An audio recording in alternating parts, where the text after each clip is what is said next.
اللہ نے قرآن مجید فرمایا کہ میں ضرور بھی ضرور انسان کو 5 امتحان لینا.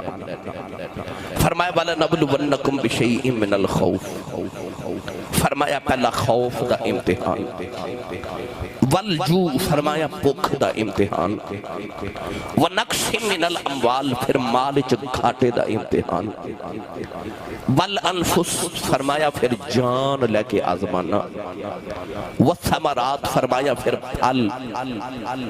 علماء نے فرمایا سب پھل تو مراد انسان دی اولاد ہے. فرمایا میں اولاد لے کے آزمانا. عرض کی تھی یا اللہ تے جڑا 5 پیپراں جو پاس ہو جائے، اللہ فرمایا پھر وَبَشِّرِ الصَّابِرِينَ، پھر بشارت ہوئے تے خوشخبری ہوئے صبر والیاں نو. 5 امتحان عشق لیندے اور والا نبلونکم دے اندر لام تاکید و نون تقی ثقیلہ ایک قسم دے معنی دے دے کہ اللہ نے فرمایا کہ منو قسم میں ضرور بھی ضرور آزماواں گا، امتحان لواں گا بندیا.